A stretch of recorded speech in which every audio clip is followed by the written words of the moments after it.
Jai Hind all of you. This is the first YouTube video of your class and myself Bhaskar Mali sir. We are going to study mathematics of ninth standard. So hope you will enjoy my lectures. Students, you are familiar with me because you have been studying or you have been learning from me from last 3 or 4 years. It means from 6 standards.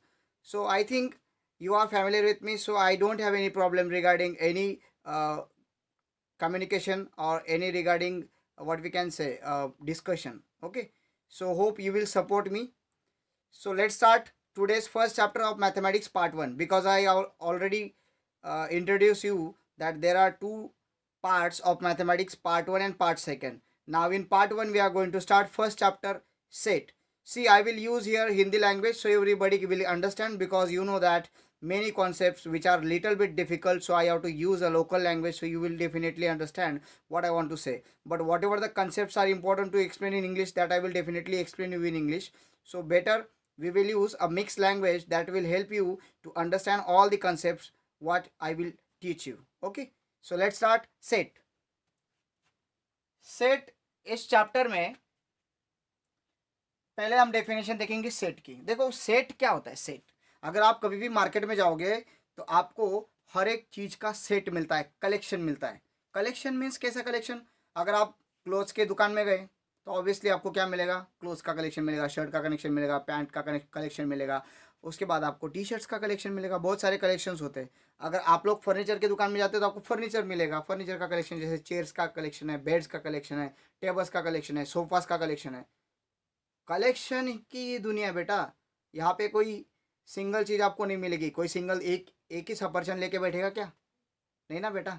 वो तो पूरा collection लेके बैठेगा बेचने के लिए, obviously. हाँ, अगर आप लोग बात करोगे इलेक्ट्रॉनिक्स की तो वहाँ पे भी टीवी का कलेक्शन होगा, फ्रिज का कलेक्शन होगा.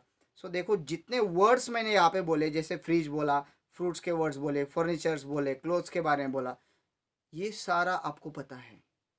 अगर मैं टीवी बोलूँगा तो दुनिया में ऐसा 90% लोग जो होंगे, अब बाकी देशों की बात छोड़ो जिनको पता ही नहीं टीवी क्या है, ओके, उनको ही पता चल जाएगा धीरे धीरे. बट अगर मैं टीवी की बात करूँ तो जितने लोग कनेक्टेड एक दूसरे से, वो लोग ज़रूर जानते होंगे what is mean by TV. Means TV एक प्रॉपर डिफाइंड ऑब्जेक्ट है. अगर मैं टीवी बोलूँगा तो सबके कंसेप्ट में आइडिया आ जाती है कि टीवी क्या होता है. अगर मैं कूलर बोलूँगा सबके दिमाग में आइडिया आ जाती है कि कूलर क्या होता है. अगर मैं फ़ैन बोलूँगा तो सबके दिमाग में आइडिया आ जाती है फ़ैन क्या होता है. सो व्हेन कोई ऑब्जेक्ट्स का नाम बोलने के बाद आपके सबके दिमाग में सेम इमेज बनती हो कि ये क्या काम की चीज़ है, सॉरी, ये क्या काम की चीज़ है, तो उस ऑब्जेक्ट को क्या कहा जाता है? Well defined object. क्या कहा जाता है? वेल, अच्छी तरह से डिफाइन. डिफाइन मीन्स जिसकी अच्छी तरह से व्याख्या की जाए. व्याख्या मीन्स जिसको समझाया जाए, जिसको हम एक्सप्लेन कर सके. ठीक है. सो वेल डिफाइंड ऑब्जेक्ट, उसको क्या कहा जाता है? यस, जो जितने ऑब्जेक्ट्स हम प्रॉपरली वेल डिफाइन कर रहे हैं और अगर उनको हम कलेक्ट करते हैं एक जगह पे, तो ऐसे कलेक्शन को क्या कहा जाएगा? सेट कहा जाता है. Set it means collection of well defined objects. Let's see the definition again. Set, it is a collection of well defined object. Set किसको कहा जाएगा? जिस ऐसे ऑब्जेक्ट्स जिनका कलेक्शन हम करें, बट एक रूल है, वो ऑब्जेक्ट्स हम प्रॉपरली डिफाइन कर पाए. अगर मैंने किसी को बोला भाई चेयर क्या होती, तो हर एक का आंसर सेम आना चाहिए, ना कि अलग अलग. चेयर ये होती है जिससे हम बाकी लोगों को देख सकते हैं, जिससे हम बाकी लोगों को बात कर सकते हैं. डिफरेंट आंसर नहीं आना चाहिए. सो ऑब्जेक्ट ऐसा होना चाहिए जो सबकी डेफिनेशन सेम हो. फॉर एग्जाम्पल, अगर मैं बोलूँगा आपकी क्लास में ब्रेव स्टूडेंट कौन है, तो हर एक जन लिस्ट बनाना शुरू करेगा. हर एक की लिस्ट अलग अलग है. भाई ये कलेक्शन प्रॉपर है. मीन्स ब्रेव, ये वर्ड हर एक के लिए अलग अलग हुआ. कोई बोलेगा वो क्लास में चालू पीरियड में कुछ भी बोलता है, ही इज़ ब्रेव, बट वो ब्रेव नहीं बेटा, वो नॉटीनेस कर रहा है और वो उसको प्रॉब्लम हो सकती है. सो ब्रेव की डेफिनेशन हर एक की अलग अलग होती है, और ब्रेव एक ओपन वर्ड हो गया. So brave we can't define it properly. ठीक है, हर एक की डेफिनेशन अलग अलग होती है. सो यहाँ पे हमें समझ में आएगा कि ब्रेव ये वर्ड्स की कलेक्शन नहीं बन सकती. जैसे स्ट्रांग है, स्ट्रांग ये वर्ड्स की डेफिनेशन ही नहीं है. हर एक के अलग अलग डेफिनेशन बनाएगा ना. स्ट्रांग जिसको कहूँगा जो मेंटली स्ट्रांग है, स्ट्रांग जिसको कहूँगा जो फिजिकली स्ट्रांग है, स्ट्रांग उसको कहूँगा जो दोनों से स्ट्रांग है, मेंटली और फिजिकली. हर एक की डेफिनेशन अलग अलग है, हर एक का व्यू अलग अलग है. ठीक है. अगर मैं बोलूँगा Shivaji Maharaj is the strongest person of Maharashtra, okay, तो बाकी लोग फिर बोलेंगे yes Shivaji Maharaj is the strongest person of the Maharashtra. हाँ, बट फिर लॉर्ड राम, लॉर्ड हनुमाना, तो हर एक का कंपैरिजन होना शुरू हो जाता है। सो देखो बेटा, हम महापुरुषों का कंपैरिजन नहीं करते, हम महापुरुषों को मानते हैं अपने मन से, ठीक है। सो यहाँ पे कंपैरिजन की बात नहीं है। स्ट्रांग वर्ड हर एक की डेफिनेशन अलग अलग है। श्री राम अपने विचारों से, महाराज हमारे जो महाराज जी थे शिवाजी महाराज, वो अपने शूरवीर की गाथाओं से, अपने युद्धों से, अपनी जो कलाएं थी, जो गनिमी कावा था, उससे वो फेमस थे और उससे वो स्ट्रांग हो जाते थे। सो हर एक का व्यू स्ट्रांग होने का अलग अलग है, ठीक है। तो हर एक की ये वैयक्तिक और अपनी खुद की विचार होते हैं। तो स्ट्रांग वर्ड हर एक अलग अलग लिखेगा अपनी मर्जी से, ठीक है। अभी बात रही इसकी कि कलेक्शन तो हमने कर लिया, बट डिफ्रेंशिएट कैसे करें कि ये सेट है ये सेट नहीं है। तो कुछ एग्जांपल्स देखते तो आपको आइडिया आ जाएगी, सर इस तरह के एग्जांपल्स को सेट कहा जाएगा, इस तरह के एग्जांपल्स को सेट नहीं कहा जाएगा। लेट्स सी क्या, which of the following are set or not. नीचे दिए गए में से कौन से सेट है और कौन से नहीं है। तो देखते हैं बेटा, डेज ऑफ वीक, मैंने अगर पूरी दुनिया में जाके पूछा कि दुनिया में कितने दिन होते हैं एक वीक में, सभी लोग बोलेंगे भाई 7 होते हैं। कौन कौन से होते हैं, इंटरनेशनली कौन से एक्सेप्टेड है, जो कैलेंडर में आते हैं, मोबाइल्स में आते हैं, सभी जगहों पे, ऑब्वियसली संडे टू लेके सैटरडे। सो एक वेल डिफाइंड है, सभी लोग वही सेट लिखेंगे, अलग कुछ नहीं लिखने वाले। सो इट इज सेट, इसको क्या बोलेंगे, this is set. Months in a year, सबको पता है सेम आता है, सभी लोग वही लिखेंगे collection. So it is also set, okay. अब बात करेंगे brave children in your class. मैंने पहले ही बोला हर एक की ब्रेव की डेफिनेशन अलग अलग है, हर एक की स्ट्रांग की डेफिनेशन अलग अलग है। हर एक बंदा अपने हिसाब से किसी को स्ट्रांग प्रूव करना चाहता है, किसी को वीक प्रूव करना चाहता है। कोई को मेंटली स्ट्रांग होता है, कोई कोई बॉडी से फिजिकली स्ट्रांग होता है, कोई के बोलने में स्ट्रांग होता है, कोई कोई डिफेट करने में, फिर खेलने में स्ट्रांग होता है। सो हर एक जगह पे strong we can't define, okay. So this is not a proper set. Brave childrens की अगर लिस्ट बनाने के लिए बोलूंगा तो ब्रेव चिल्ड्रन की लिस्ट हर एक जन अलग अलग बनाएगा, आपकी क्लास में से ही। तो पूरी दुनिया के तो बहुत सारे अलग अलग लिस्ट आएंगे। So what we will do, it is from your class, so everybody will prepare अलग अलग different list. So what we will do, it is not a set, ये set नहीं बेटा, confusion है। फर्स्ट 10 काउंटिंग नंबर्स, मैंने बोला 10 तक means पहले 10 गिन के दिखाओ भाई, सिंपल, कोई भी 1 से लेकर 10 तक ही बोलेगा, उसके आगे नहीं बोलने वाला है। Definitely what you will do, this is set, हमको पता है वो क्या है, सारी दुनिया में एक्सेप्टेड है। स्ट्रांग फोर्ट्स इन महाराष्ट्र, अब स्ट्रांग फोर्ट्स हर एक अपने हिसाब से, अपने एनालिसिस के हिसाब से अलग अलग लिस्ट बनाएगा। सो ये क्या हो गया, ये भी एक तरह का नॉट ए सेट, क्योंकि स्ट्रांगनेस की डेफिनेशन अलग अलग हो सकती है। Planets in our solar system, solar system में जो प्लैनेट्स है वो 8 है, सबको पता है, एक ड्वार्फ प्लैनेट को छोड़ के। सो आप लोग इसकी भी लिस्ट बना सकते हो। सो लेट्स, तो ये भी क्या हो गया, एक सेट हो गया। सो मैं ये कंसिडर करता हूँ कि आपको सेट क्या है और सेट कौन से कलेक्शन को हम सेट नहीं कहेंगे, ठीक है। सो ये आपको क्लियर हो गया होगा। So let's go next. Okay, so next topic इसमें है कि हमने अभी तो सेट देखा कि सेट ऐसा है वैसा है। देखो हर एक चीज़ को एक पर्टिकुलर नाम होता है, हर एक कलेक्शन को एक नाम होता है।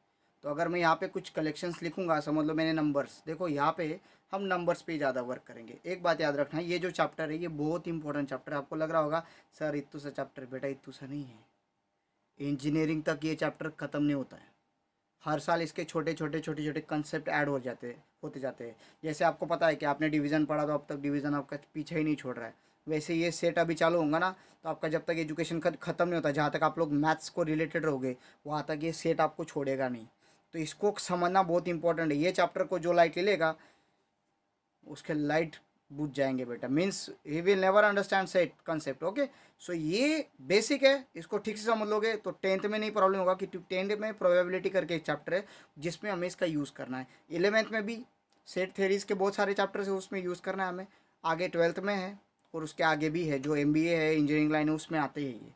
So let's start next concept in chapter set, कि सेट को कुछ नेम्स दिए जाएंगे। नेम्स मीन्स कोई भी एक कलेक्शन है, उसको हर एक कलेक्शन को हम नाम देंगे। नाम कैसे रहेगा, ऑब्वियसली जैसे हम कोई पॉइंट है, पॉइंट को हम कुछ भी नाम दे दें, P पॉइंट, अगर कोई सेगमेंट है उसका नाम दे देंगे AB, सो नाम क्यों दिया जाता है? सपोज आपके क्लास में किसी बच्चों को मुझे बुलाना है, तो मैं थोड़ी बोलूँगा व्हाइट शर्ट वाला बच्चा खड़ा हो जाओ, सारे तो व्हाइट शर्ट पहन के बैठे हैं।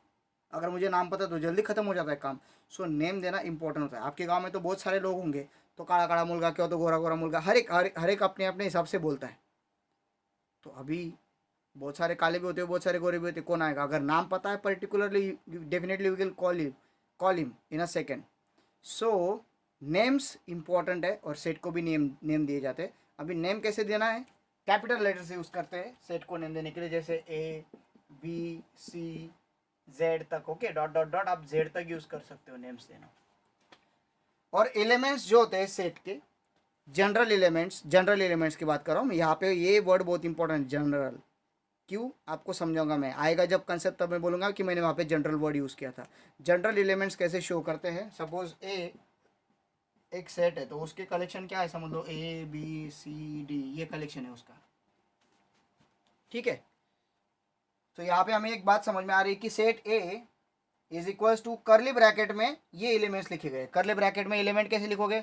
सेट लिखने का तरीका है कि कभी भी सेट अगर हम लिस्ट बनाते हैं सेट की, तो पहले करली ब्रैकेट यूज करना है। करली ब्रैकेट्स ये ऐसे आने चाहिए, करली ब्रैकेट्स। अगर ना आए तो तकलीफ कर लो, लेकिन निकालना है। ठीक है, इसको ऐसे ऐसे मत निकालो, बहुत लोग ऐसे ऐसे निकालते हैं, दिस इज रॉन्ग। तो ये ऐसे निकालना है, ये पहला रूल है।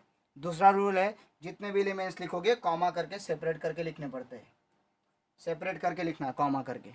और थर्ड रूल इसका है कि एलिमेंट ए अगर एक बार लिख दिया, तो दूसरी बार आपको ए भी आता है तो ए रिपीट नहीं करना है, आपको इसको रिपीट नहीं करना है, एक ही बार लिखना है। फिर ए भी एक ही बार आएगा, बी भी एक ही बार लिखा जाएगा। दूसरी बार भी अगर कोई ए बोलता है उसको लिस्ट में मत लो, बराबर है कि नहीं? तो एक ही बार, no repetition, separated by comma and use curly bracket. ये रूल है सेट लिखने के। हम राइटिंग मेथड्स देखेंगे तब और डिटेल में एक्सप्लेन करूंगा मैं। तो name capital letters, elements small letters, general elements small letters. अभी मुझे लिखना है, क्या लिखना है देखते हैं हम। B is a element of set A. कितना बड़ा सेंटेंस होगा देखो। अब मैथमेटिक्स में तो लैंग्वेज बैरियर, आपको इंग्लिश यूज करना है, आपको हिंदी यूज करना है, ऐसा कुछ नहीं रहता। आप ऐसे थोड़ी बोलोगे मैथ्स में कि 2+3 2 न अधिक 3। हर एक ये सिंबल है। हर एक आदमी अपने लैंग्वेज में कुछ भी बोलता है, बस मैथ्स की खुद की लैंग्वेज है ना बेटा। ये 2+3 है, बाकी बोलेगा 2 न अधिक 3 है, बाकी बोलेगा 2 जोड़ के 3 है। कुछ भी बोलेंगे, हर एक लैंग्वेज अलग अलग है, बट सिंबल तो वही है, मीनिंग तो वही निकल रहा है। So mathematics has its own language, उसकी खुद की लैंग्वेज है। और खुद की लैंग्वेज में ये कैसे लिखा जाएगा? B is a element of set A, तो मैथ्स के सिंबल्स में कैसे लिखा जाएगा? B is a element of set A. ये क्या है? एप्सिलॉन का सिंबल है। एप्सिलॉन का सिंबल यहाँ पे हम सेट थ्योरी में यूज करते हैं। B is a element of A. और अगर वो एलिमेंट नहीं है तो सिंपली हम कैसे करते हैं? इक्वल टू को नॉट इक्वल टू कैसे करते हैं? कट करके करते हैं, बराबर है कि नहीं? तो यहाँ पे समझ लो कि F is not an element of set A, so therefore F is not an element of set A. Can you see? Belongs to, not belongs to, element of, not a element, not an element. तो read कैसे करोगे? B is a element of set A, F is not a element of A। या फिर इसको और एक तरीके से रीड किया जाएगा, B belongs to A, F not belongs to A। ठीक है, तो ये दो कंसेप्ट आपको समझ में आ गए होंगे। तो आगे जाते हैं फिर। इससे पहले और एक बात मैं पुट करना चाहता हूँ, ये सिंबल बहुत इंपॉर्टेंट है, क्योंकि हमें सेट सिंबल्स में ही लिखना है, सिंबॉलिक में लिखना है।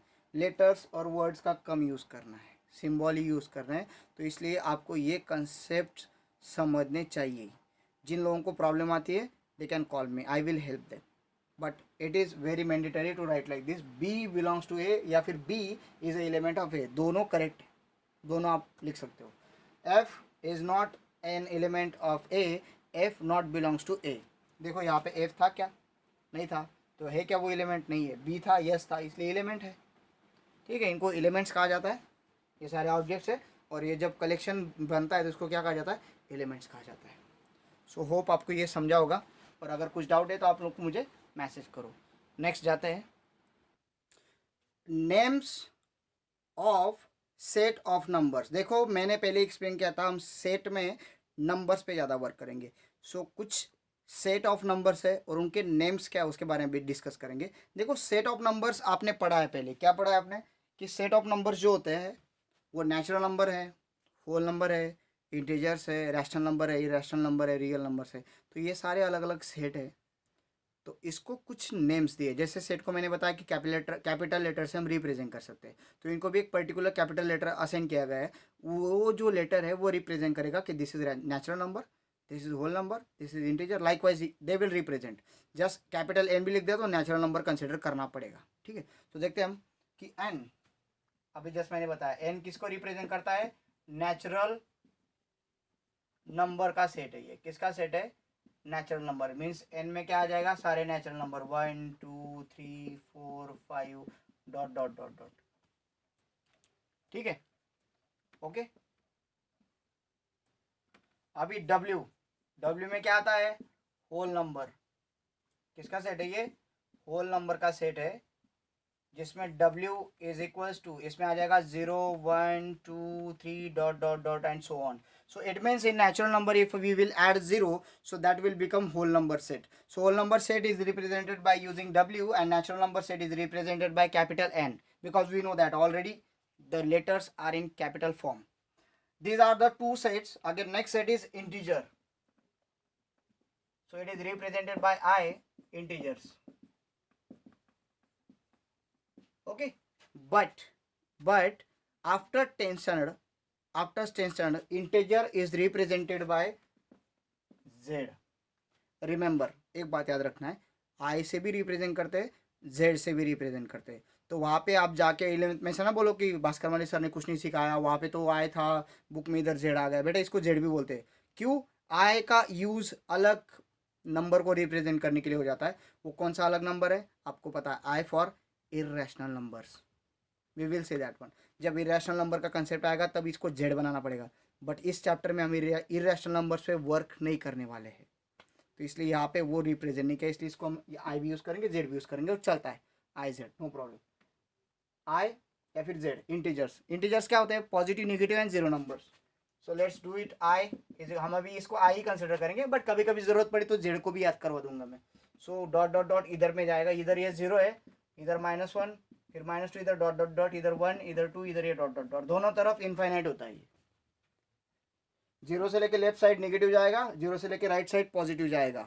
These are the set of integers. Now next, a rational number.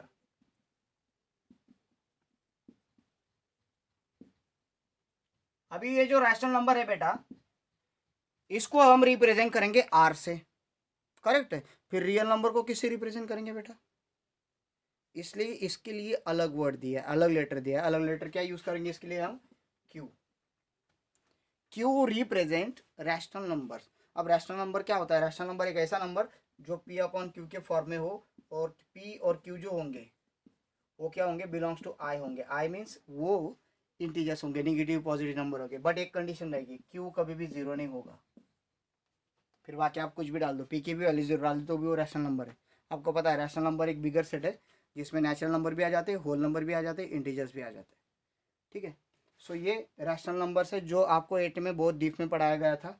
और लास्ट जो सेट है वो क्या है, रियल नंबर, जिसको अपन आर से रिप्रेजेंट करेंगे।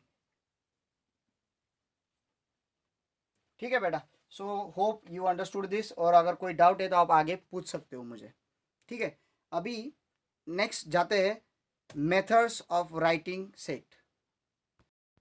सेट को लिखने के दो तरीके हैं, मेथड ऑफ राइटिंग सेट, वहाँ पे दो तरीके का मेथड्स है लिखने की। एक मेथड है लिस्ट मेथड, जिसको रोस्टर मेथड भी कहा जाएगा, मीन्स प्रिपेयर अ लिस्ट।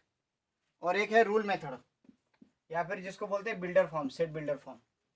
इसका एक एग्जांपल देता हूँ मैं। आपको बाजार में जाना है, मैंने पूछा सब्जी लेके आओ, आप बोलोगे सर लिस्ट दो दो, लिस्ट चाहिए ना सब्जी लेने के लिए। मैं बोलूँगा ऐसे करो, पालक लेके आओ, थोड़ा सा गोभी लेके आओ, थोड़ा सा बैंगन लेके आओ, हो गई लिस्ट आपकी। ठीक है, ये हो गया कलेक्शन, लिस्ट बना के दी मैंने। तो बाकी लोग, अगर आप लिस्ट मांगोगे तो जनरल फॉर्म में बोल देंगे। कैसे बोलेंगे, हिरव्या भाजीपाला घेऊन ये, इट मीन्स हिरव्या मीन्स एक प्रॉपर्टी बता दी, हरे रंग की जो सब्जी उठा के लाओ, आप मिर्ची उठा के लाओ, कुछ भी उठा के लाओ, हरे रंग की सब्जी लाना है। इसका मीनिंग क्या हो गया कि कभी कभी आप लिस्ट बनाते हो, कभी कभी जनरल फॉर्म बोल देते हो। अगर मैंने बोला की मला साखर घ्यायला जायचं आहे, चहा घ्यायला जायचं आहे, तेल घ्यायला जायचं आहे, सर शॉर्टकट बोला ना किराणा घ्यायला जायचं आहे, तो किराणा is a word, grocery is a word for general form, वो जनरल होगा, जनरलाइज में हम कर रहे हैं। वैसे ही अगर मैं बोलूँगा 1 2 3 4 5 6 7 8 9 10 चल रहा है मेरा, आप मैं ख़त्म ही नहीं कर रहा हूँ और मेरा लेक्चर ख़त्म हो गया 30 मिनट का, आप बोलोगे सर इतना क्यों बड़ा खींच रहे हो, सिंपल बोलो ना, नेचुरल नंबर्स। अगर मैं बोलूँगा 0 1 2 3 4, सर बस ना होल नंबर बोल दो ना, समझ में आ जाएगा। सो एक जनरल फॉर्म वो यहाँ पे यूज़ होगा रूल सेट बिल्डर में, या फिर लिस्ट में आपको लिस्ट दिखानी पड़ेगी। सो स्टार्ट करते एक सिंपल एग्जांपल के साथ। सपोज ए इज नंबर 1 2 3 4 चल रहा है भाई, तो ये क्या हो गई, लिस्ट हो गई, और इसी को ही हम सेट बिल्डर में रिप्रेजेंट करेंगे। ये थोड़ा सा बच्चों को डिफिकल्ट जाता है, इसलिए मैं बोल रहा हूँ, मैं हर साल सिखा रहा हूँ, तो मुझे पता है ये बहुत जगहों पे कंफ्यूजन बच्चों का क्रिएट हो जाता है इसमें लिखते समय। कैसे करना है देखते हैं। ए इन दिस एक जनरल वेरिएबल आपको यूज़ करना है। देखो मैंने वहाँ पे जनरल वर्ड यूज़ किया था, general variable means small A small B so on. So I will use A है तो मैं general variable small A use करूँगा, सच दैट। देखो इसको कैसे रीड करेंगे, ये सारे ए एक ऐसा सेट है, कैसा सेट है, सारे एस का सेट है, जैसे ए एक नेचुरल नंबर है।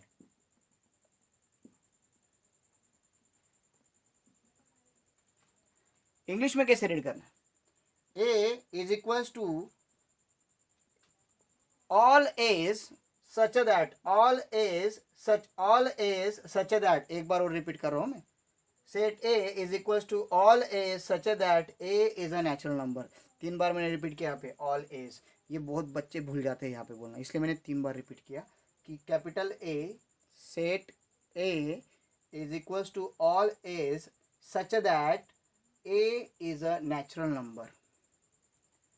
ए इज आया है, आर नहीं आया है, तो यहाँ पे हमें सिंगुलर यूज़ करना है। अभी ए नेचुरल नंबर है तो कितने ऐसे ए है, ऑल एज के बारे में बात की, ऐसे सारे ए जो नेचुरल नंबर होंगे, नेचुरल नंबर तो बहुत सारे, तो ये कलेक्शन बन गया। ओके, अब इसको शॉर्टकट कैसे लिखा जाएगा, A is equals to A such that, बताओ ए नेचुरल नंबर का एलिमेंट है, कैसे लिखोगे, ए बिलोंग्स टू एन। देखो बेटा कितना शॉर्टकट हो गया, इतना बड़ा सेंटेंस इतना शॉर्ट में लिख दिया मैंने। Are you getting or not? So it's very easy, a such that a belongs to n, खत्म, n is natural number set. So ये ऐसे लिखा जाएगा जनरल फॉर्म में, या फिर set builder form, rule form इसको कहा जाता है। What is called rule or set builder form, और ये लिस्टिंग फॉर्म में ऐसे आएगा। और एक एग्जांपल देखते हैं। सो मतलब मैंने यहाँ पे लिखा बी और ये 2 का टेबल लिख लिया, 2 4 6 8 और सो ऑन चल रहा है। सो बी एक ऐसा सेट है जिसमें बी कैसा है, बी ये 2 टाइम्स है, किसका 2 टाइम्स है, एन का 2 टाइम्स है, 2 का टेबल है, बट ये क्या है, 2 1 जा 2, 2 2 जा 4, 2 3 जा 6, 2 4 जा 8, मीन्स ये 1 2 3 4 को मल्टीप्लाई कर रहा है 2 से। देखो 2 से 1 को मल्टीप्लाई किया, 2 से 2 को मल्टीप्लाई किया, 2 से 3 को मल्टीप्लाई किया, 2 से 4 को मल्टीप्लाई किया। वैसे ही बी क्या है, बी ऐसा है कि 2 से एक पर्टिकुलर नंबर को मल्टीप्लाई करो जो चेंज होते जा रहा है। क्या क्या चेंज होते जा रहा है, 1 2 3 4, देखो 2 से पर्टिकुलर नंबर को मल्टीप्लाई कर रहे हैं हम, 2 1 जा 2 2 जा 2 3 जा 2 4 जा, तो ये 1 2 3 4 चेंज हो रहे हैं। तो 1 2 3 4 क्या है, this is natural number, so N is belongs to natural number. समझा? बी कैसे मिलेगा, 2 से मल्टीप्लाई करो, किसको करो, नेचुरल नंबर्स को, सारे नेचुरल नंबर्स को 2 से मल्टीप्लाई कर दो, जो लिस्ट मिलेगी वो ये मिलेगी, मिलेगी कि नहीं। नेचुरल नंबर क्या है, 1 है, देखो इसको 2 से मल्टीप्लाई करो 2 मिल गया, इसको 2 से मल्टीप्लाई करो 4 मिल गया, इसको 2 से मल्टीप्लाई करो 6 मिल गया, इसको 2 से मल्टीप्लाई करो 8 मिल गया, हर एक को 2 से मल्टीप्लाई कर दो, यहाँ पे 2 का पूरा टेबल बन जाता है। अगर 3 के बारे में, अगर मैं यहाँ पे 3 का टेबल लिखता हूँ, यहाँ पे सिर्फ 3 एन लिखना है, एन बिलोंग्स टू एन। 6 का टेबल लिखता हूँ, यहाँ पे 6 एन लिखना है, 6 एन बिलोंग्स टू एन। समझ में आई बात? अगर डाउट्स है तो ज़रूर पूछो बेटा, क्योंकि अभी नहीं पूछोगे तो फिर कब पूछोगे। सो ये पहला वीडियो है, इसलिए मैं इसको ज़्यादा नहीं खींचूँगा, क्योंकि बच्चे अभी तक बहुत सारे ज्वाइन होने वाले हैं मंडे से।